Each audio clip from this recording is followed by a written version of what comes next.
संसद से सड़क तक, गांव की गली कूचे से हर शहर तक दंगे होते नहीं, दंगे कराए जाते हैं। सत्ता के बाजार में आजादी सस्ती न बिक जाए, इसलिए हम रखते हैं हर हलचल पर नजर। कुर्सी पर बैठने वालों को बताते हैं जमीन की अहमियत, न पक्ष न विपक्ष, सिर्फ निष्पक्ष, क्योंकि हम हैं इंडिया तेजस्वी खबर। आप देख रहे हैं इंडिया तेजस्वी खबर। न डरते हैं न डराते हैं, सब सामने लाते हैं।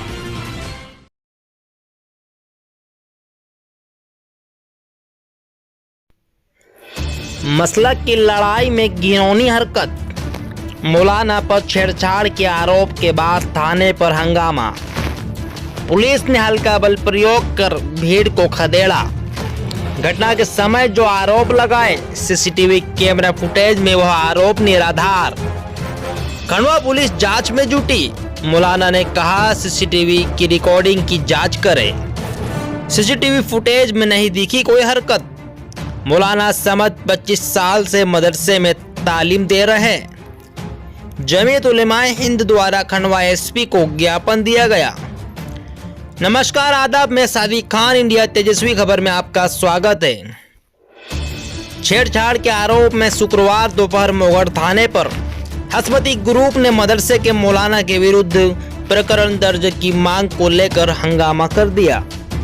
पुलिस ने भी आनन फानन में मौलाना को मस्जिद से उठाकर हिरासत में ले लिया और पीड़ित की मां की शिकायत पर मौलाना अब्दुल समद के खिलाफ अश्लील हरकत और पॉस्को एक्ट के तहत प्रकरण दर्ज कर जेल भेज दिया गया। बताया जा रहा है कि नागचून रोड स्थित एक कॉलोनी की नाबालिग उम्र 5 साल 9 महीना कुछ दिन लगभग 10 दिन पहले ही जकरिया मस्जिद स्थित मदरसे में कुरान की तालीम लेना शुरू की थी। बालिका के साथ करीब 50 बालक बालिकाएं सबक ले रहे थे। मदरसा तबलीग जमात से संबंधित है। मामला मसलक की लड़ाई का है, जबकि बालिका असमती मसलक को मानने वाले वर्ग की बताई जा रही है। दोनों ही मसलक के बीच लंबे समय से विवाद चल रहा है। दरअसल मौलाना खरगोन जिले के गुगावा के रहने वाले हैं। करीब 30 साल से खंडवा में रहकर बच्चों को कुरान का पाठ व मस्जिद में इमामत का काम कर रहे हैं। उनकी पत्नी भी बालिकाओं को कुरान का पाठ पढ़ाती है। मौलाना की लोकप्रियता के चलते उन पर पूर्व में भी तरह तरह के आरोप लगाने का प्रयास किया गया था, जिसके चलते मौलाना व मस्जिद कमेटी के सदस्यों ने मदरसा व मस्जिद में सीसीटीवी कैमरे लगवाए ताकि कोई कथित आरोप लगाए तो उसके निष्पक्ष जांच करवाई जा सके। पुलिस को करना पड़ा लाठीचार्ज मौलाना पर प्रकरण दर्ज करने के लिए, मगर थाने के बाहर तक भीड़ इकट्ठा हो गई। लोगों को समझाइश देने के लिए पुलिस ने अनाउंसमेंट कर लोगों को शांतिपूर्वक घर जाने को कहा, लेकिन लोग नहीं माने।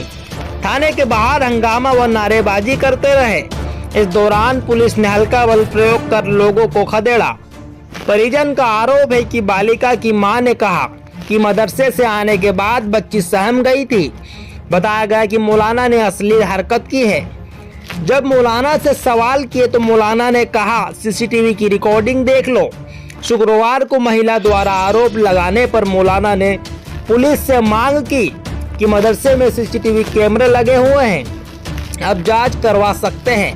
मैं 25 साल से मदरसा पढ़ा रहा हूं। मेरे द्वारा पढ़ाए गए बालक व बालिकाएं माता पिता बन गए, लेकिन आज तक किसी ने ऐसा घिनौना आरोप नहीं लगाया।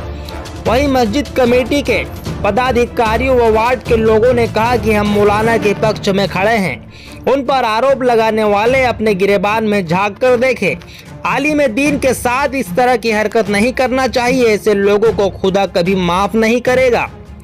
जानकारी के अनुसार बता दे, बच्ची 10 दिन पहले ही पढ़ने आई थी। क्षेत्र के मकसूद खत्री ने कहा कि पूरा मामला सोची समझी साजिश के तहत लग रहा है। बालिका 10 दिन पहले ही मदरसे पढ़ने आई। मौलाना बच्चों ने कभी भी बालिका के बारे में जानने की कोशिश नहीं की। वह किसी बच्ची के या उसके माता पिता कौन हैं और किस मसलक के हैं, उन्हें तो बस कुरान शरीफ की तालीम देना था। पुलिस द्वारा जांच के दौरान सीसीटीवी में नहीं दिखी कोई हरकत। मौलाना पर जिस तरह के आरोप लगाए गए उस तरह की एक भी हरकत सीसीटीवी कैमरे में दिखाई नहीं दी।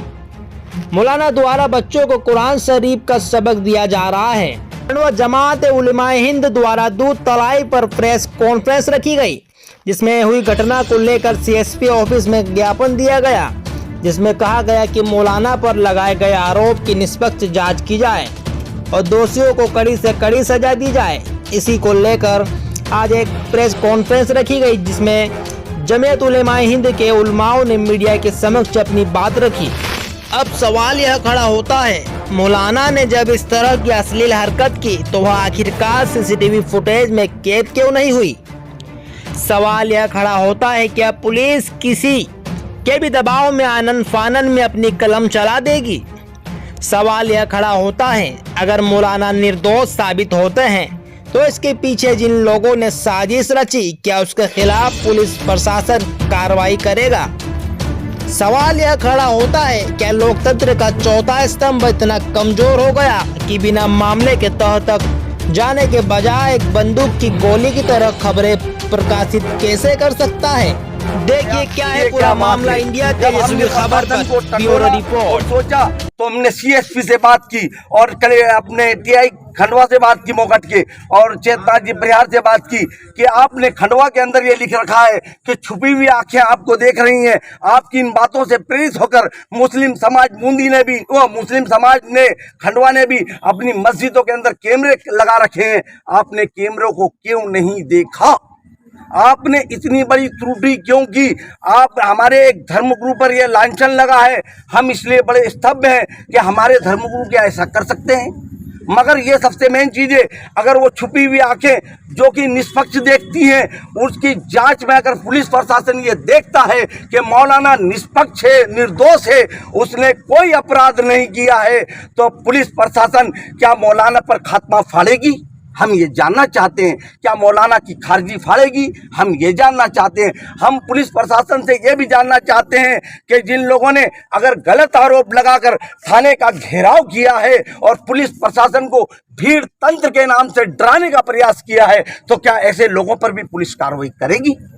हम ये भी जानना चाहते हैं कि ऐसे लोगों ने पहले भी इस्तीमे के ऊपर आरोप लगाए थे, जबकि मध्य प्रदेश की राजधानी भोपाल के अंदर भी इस्तीमा होता है और महाराष्ट्र में भी इस्तीमा हुआ था, अंतर्राष्ट्रीय इस्तीमा हुआ था, महाराष्ट्र की सरकार ने उसका स्वागत किया था। तो क्या ऐसे इस्तीमे आतंकवाद का गिरोह बनते हैं? क्या भारत सरकार या मध्य प्रदेश सरकार आतंकवादों का समर्थन करती है? यह सबसे सोचनी और विचारनी बात है। और दूसरी बात यह है कि ये बोले कि नारे लगाए गए, जुलूस के अंदर ये नारे लगाए गए, जबकि मुहर्रम के जुलूस में देवबंदी ख्यालात के लोग नहीं शामिल होते हैं। पुलिस ने इस बात का ध्यान क्यों नहीं रखा? और बाराफात के जुलूस के अंदर बोले नारे लगाए गए, तो ये बताइए इतनी देर के बाद वो आदमी शिकायत करने क्यों पहुंचा? क्या उसने पहले कोई समझौता कर रखा था? पुलिस ने इस बात की जांच क्यों नहीं की कि उसने देर से क्यों आकर बोला?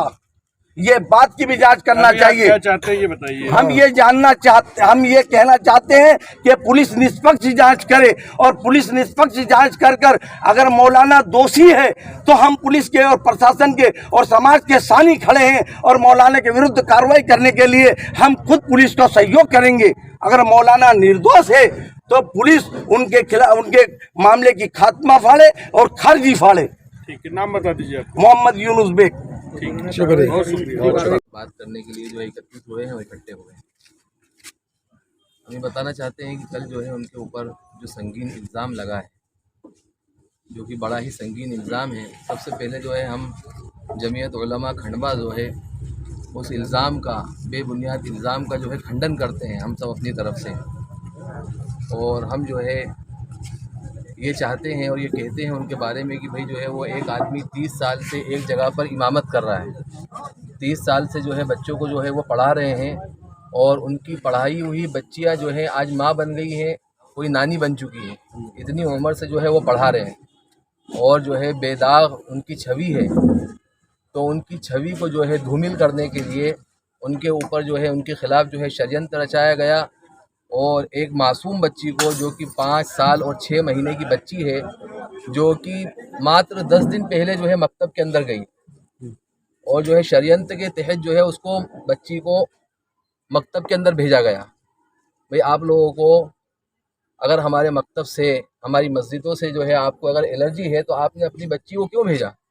तो पता चला कि आपने आपकी बच्ची को जो है षड्यंत्र के लिए भेजा, इस्तेमाल किया, और वो छोटी सी बच्ची को जो है इस्तेमाल कर मौलाना जिनकी छवि जो है शहर के अंदर अच्छी बनी हुई है, उनकी जो है छवि को जो है धूमिल किया गया और पूरे शहर के अंदर जो है उनको बदनाम किया गया, और उनकी जो है पूरे शहर के अंदर जो है एक जो है बहुत ख़राब इमेज जो है पूरे शहर के अंदर जो है बना दी गई है। तो हम ये चाहते हैं कि भाई अगर किसी को भी पूरे शहर के अंदर शक हो तो मस्जिद के अंदर जो है 14 कैमरे लगे हुए हैं, पूरे शहर के अंदर से कोई भी आए और उन 14 कैमरे की जो है CCTV फुटेज जिस दिन की भी आदमी को देखना है वो आकर देखे।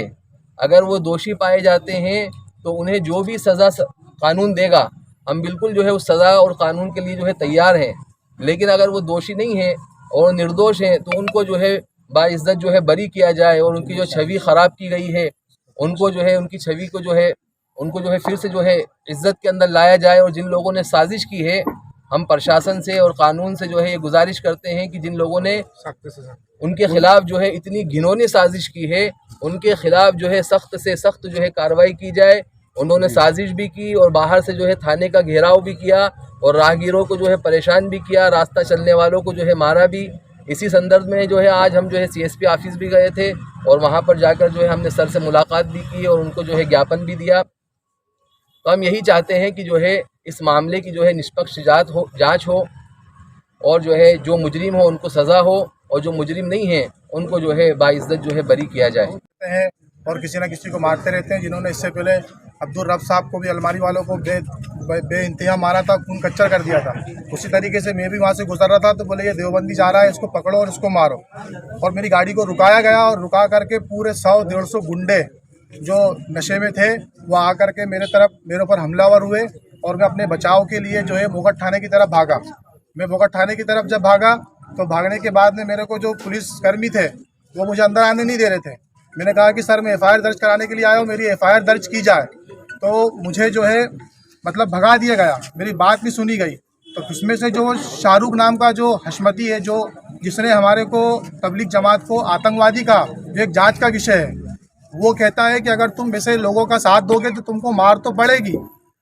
सबसे मेन बात तो ये है कि पुलिस प्रशासन के सामने, पुलिस अधीक्षक के सामने वो ये कह रहा है कि अगर तुम ऐसा काम करोगे मार तो पड़ेगी। तो इसमें कानून का क्या इंटरफेयर है? तो मेरा ये सवाल है कि ऐसे लोगों के ऊपर जो है सख्त से सख्त कार्रवाई हो, वरना हम आगे तक जाएंगे। नाम क्या आपका? मेरा नाम हाफिज रिजवान है, मैं जमीयत उलमा हिंद का मेंबर हूँ।